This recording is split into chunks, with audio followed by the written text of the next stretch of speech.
कोई ब्याज लेने लगता है, कोई रिश्वत लेने लगता है, कोई हराम के पैसों की तरफ चल जाता है, कोई सट्टा लगाता है, कोई ब्याज खेलता है। मेरी कौम के नौजवानों सिर्फ एक सवाल पूछना चाहता हूं, क्या हमने अपने हाथों से जनाजे नहीं दफनाए हैं? क्या इन कंधों से हमने जनाजे नहीं उठाए हैं? क्या हमने मरने वालों को इन आंखों से नहीं देखा है? क्या इन कदमों से हम कब्रिस्तान नहीं गए हैं? कितनी हमने कब्रें अपने हाथों से बनाई है? कितने कब्रिस्तान हमने आबाद होते देख लिए हैं? कितने घरों को बर्बाद होते देखा है? कितने घरों के चिराग बुझते देख लिए? कितने बुढ़ापों का सहारा हमने टूटता देखा है? कितनी माओ की गोद उजड़ती देख ली है? कितनी माओ के आंचल हमने सूने होते देख लिए हैं? कितनी बीवियों की मांगे सूनी होती देखी है? मौत जब आएगी कोई रोक नहीं पाएगा, मौत जब आएगी कोई बचा नहीं पाएगा। मौत का अटल फैसला है, अगर जवानी में आ जाए तो ले जाकर के मानती है, बचपन में आ जाए तो ले जाकर के मानती है, बुढ़ापे में आ जाए तो ले जाकर के मानती है। मौत का कोई रास्ता रोक नहीं पाया है, तो ऐसी जिंदगी न जी के मरते मरते भी अफसोस हो। ऐसी जिंदगी जी के जा, इधर तेरी रूह निकले उधर तेरा जिस्म कहे, लेकिन मैं इश्क रुखे शे का लेके चले। अंधेरी रात सुनी थी, चराग लेके चले, तेरे गुलामों का नक्शे कदम है, रागे खुदा वो क्या भटक सके जो ये सुराग लेके। सुभान अल्लाह। नारे तकबीर, नारे तकबीर, नारे रिसालत, जिंदाबाद। खुदा के वास्ते नौजवानों, एक ऐसी जिंदगी हमें जीनी है इंशाअल्लाह कि जो मरते वक्त हमें बेबसी महसूस ना होने दे। क्या महसूस ना होने दे? बेबसी। समझ रहे हैं ना मेरी जुबान? ऐसे तो नहीं मैं बहुत ज्यादा तेज बोल रहा हूं तो आप समझने में दिक्कत हो रही है। समझ पा रहे हैं ना? एक ऐसी जिंदगी जीना है नौजवानों, मौत आनी है, मौत आनी है। इस महफिल को ठट्टे में काट जाओ, हंसी मजाक में निकाल दो, कोई रोकने वाला नहीं आपको। इस रात को जोकरी में निकाल दो, कोई रोकने वाला नहीं आपको। लेकिन याद रखिए फर्क होता है, जो जोकरी में निकलती है वो अलग राहत होती है, जो उनकी नौकरी में निकलती है वो अलग राहत। क्या बात है। एक अच्छी जिंदगी नौजवानों हम जिए और खूबसूरत करें जिंदगी को। मौत जब आएगी ना कोई नहीं बचा पाएगा, कोई नहीं बचा पाएगा। उन्हें भी मर जाना है जिनके करोड़ों की जायदाद है, उन्हें भी मर जाना है जो छप्पर में रह रहे हैं। लेकिन किसी की दौलत से कब्र का कोई मतलब नहीं होता है। अगर करोड़पति मरा तो गारंटी नहीं है उसकी कब्र में चिराग अंदर जल रहे होंगे। गरीब मरा है तो अंधेरा रहेगा कब्र में, गारंटी नहीं। मजा तब आता है जब हुजूर आए और कब्र में मुस्कुराना शुरू कर दें। असल ये है, हुजूर आए और मुस्कुराना शुरू कर दें। और आका आए और फरिश्ते हमारा कफन उठा के कहते हो मा कुंता तकुलु फी हक़ हाज़िर रजुल, इनके बारे में क्या कहता था? फिर हम ठहरे बरेलवी और आला हजरत वाले तो फिर गर्दन नीचे नहीं करेंगे बल्कि हुजूर को मुस्कुरा के देखेंगे और कहेंगे इनके बारे में पूछते हो तो सुनो, सरवर कहूं के मालिक हो मौला, बागे खलील का गुले ज़ेबा कहूं तुझे, तेरे तो वस्फ़ है बेतनाही से है बरी, हैरान हूं मेरे शाह में क्या क्या कहूं तुझे। कह ले कि सब कुछ उनके सना खां की खामोशी, चुप हो रखा के कह के मैं क्या क्या कहूं तुझे। लेकिन रज़ा ने खत्म सुखन इस पे कर दिया, खालिक का बंदा खल्क का आका। सुभान अल्लाह, जिंदाबाद। नारे तकबीर, नारे रिसालत, नारे रिसालत, मसलके आला हज़रत, मसलके आला हज़रत, नारे तकबीर। हिसाब सबको देना है, मुझे भी देना, इन्हें भी देना, इन्हें भी देना, आपको भी देना है। बहुत ज्यादा दिन हम किसी को बेवकूफ नहीं बना सकते। आखिर मौत है, आखिर मौत है।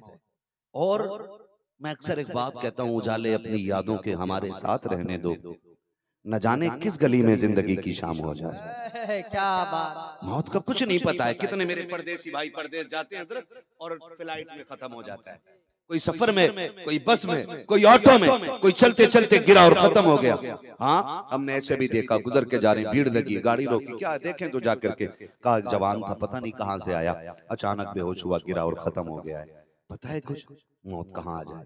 कुछ नहीं पता यार, कुछ नहीं पता। नौजवानों जिंदगी खूबसूरत करो।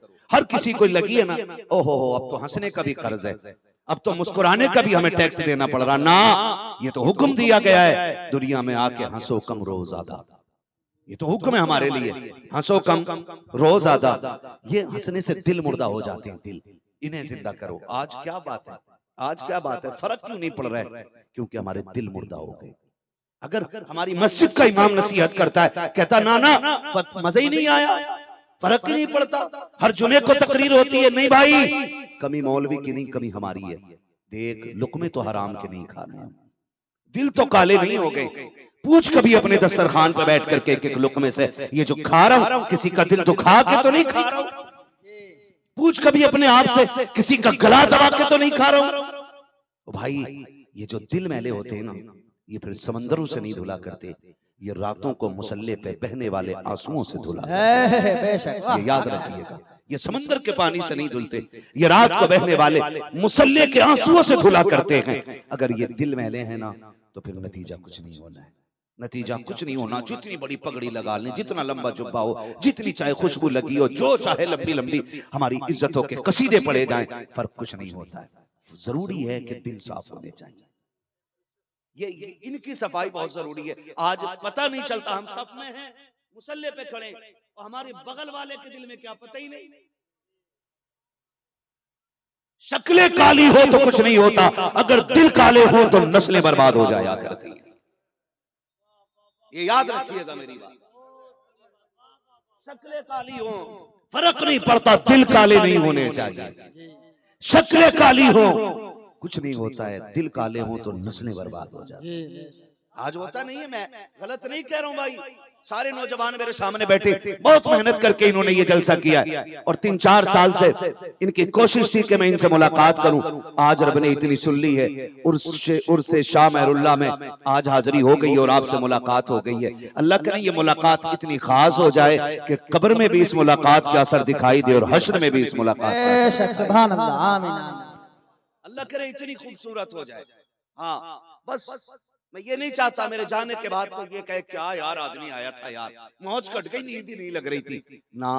इतना बदला जा, इतने बदल जाना, मेरे जाने के बाद कोई ये कह दे क्या ही अच्छी आज मुलाकात रही कि जलसे में जाने से पहले दिलों में हसद लिए बैठे थे, जब से जलसे से उठ के आए हैं एक दूसरे को प्यार बांटना शुरू कर। सुभान अल्लाह, बेशक सबसे ज्यादा जरूरी बात है। नौजवान मेरे सामने खड़े, बच्चे भी हैं, बुजुर्ग भी हैं, अल्लाह करे ये बात नौजवानों के दिल में उतर जाइए, ये साफ कर लीजिए। मस्जिद में आप जाकर के देखें कितनी मस्जिदों में गोलियां चल जाती हैं। अब तो मस्जिद में गोली चल जाती है, अब मस्जिद में गोली चल जाती है, मस्जिद में हादसे हो जाते हैं, अब मस्जिद में झगड़े हो जाते हैं। मस्जिदें लड़ने की जगह थी, क्या वजह रही? क्योंकि जो आए ना मस्जिद में, ये कपड़े तो साफ पहन के आए थे, लेकिन दिल साफ लेके नहीं आए थे। बेशक हक है, वाह, ये सबसे बड़ी वजह रही। अल्लाह की बारगाह में आए वो बंदा फिर भी लड़ जाए, पंखा किसने बंद किया, यहाँ मेरी जगह पे कौन है, लाइट किसने ऑन कर दी है, किसने ऑफ कर दी, ये झगड़े रह गए थे देखने के लिए उम्मत को। जबकि अल्लाह का घर तो वो है, पंखा तो छोड़, अगर सब में जगह ना मिले, हुक्म ये है फिर जूतों में बैठना। इसलिए कि वहां पंखों में बैठने वाले इज्जत वाले नहीं होते, मस्जिद में अदब से बैठने वाले इज्जत वाले हुए। बेशक हक है, वाह। ये सबसे ज्यादा जरूरी था।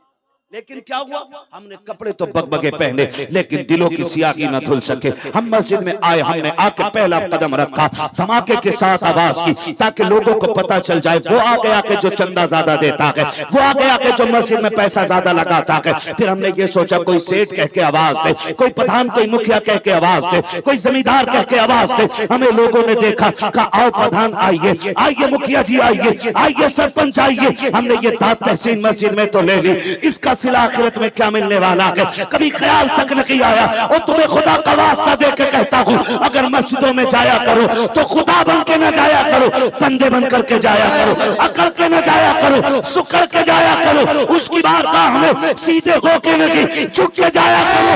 इसलिए कि जो वहां झुक के जाया करता है वहां से उतना उठ के आया। सुभान अल्लाह, नारे तकबीर, नारे तकबीर, नारे रिसालत। हमारी मस्जिदों में झगड़े, हमारी मस्जिदों में पंखे को लेकर झगड़ा गया, मुझे नमाज पढ़नी है, तू कैसे आ गया। वो हमें शर्म आनी चाहिए। करवट में बैठा हुआ देख रहा है, ये करवट में किधर से आया, ऐसे घुमा देते हैं हजरत, अच्छा तू है, इधर आ जा, क्या मुझे इसकी बगल में नमाज नहीं पढ़नी है, तू आया क्यों। आप देखो कह रहा अल्लाह का शुक्र है 20 साल की उम्र